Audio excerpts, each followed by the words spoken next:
So the next one is going to be pull-throughs. So you guys can demonstrate again. Again, what we're doing here is we're trying to emulate what happens with the muscle groups that you're using. So we talked about, we want you to use those muscles so that when you're striking, we want you to initiate that knee flexion and then extension.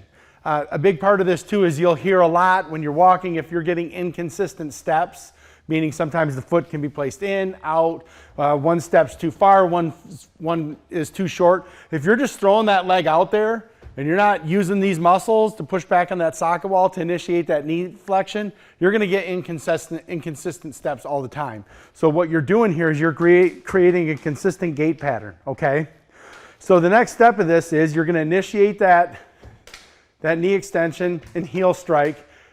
And what we want you to do, so we talked about if you have this out here and you're using it like a crutch and you're just throwing your body here, no. The next step is when you actually walk, you're using these muscles to pull yourself through.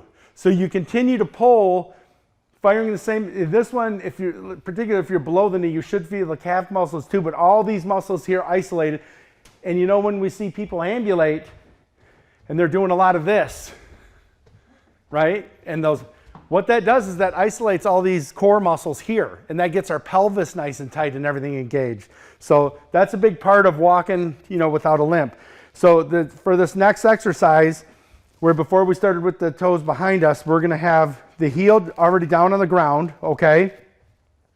And you're simply gonna fire those muscles, and you do not push off with this back leg at all. So when I do it, it's gonna look like I'm going slow because I'm not pushing off here. I'm just using those muscles here to propel all my weight forward. Now, this is an exaggeration of how you're going to use these muscles when you walk. You're not going to, go like this, like you're marching all over the place. But then when you go to walk, you should feel a difference because you have that stability of your trunk and everything engaged and all those muscles working together when you're walking. So, you want to add anything to that? Or? No, I think that's pretty thorough. So, does anybody have any questions about that? Online or here, does anybody have any questions about the exercises so far? Okay, we'll keep going. Okay. So again, when we go... This is a good one to hold on to something. Yep. This is a good one to have some support. Because again, we want you to be able to focus on that muscle contraction and not be worried about fighting your balance as you're balanced on only the prosthesis. So for Chris here, I've got my own knee, but he's working that prosthetic knee, and he's got, depending if your limb is shorter, obviously you don't have as much muscles here, so he's got a lot less to do those pull-throughs. But so it's a great exercise for strengthening those hip flexors. So with the heel forward, we're just going to say pull, and then when we say the number, get your sound leg behind you again. So we'll go pull, 1.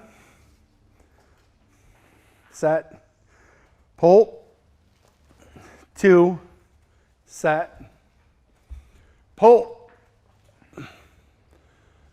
3,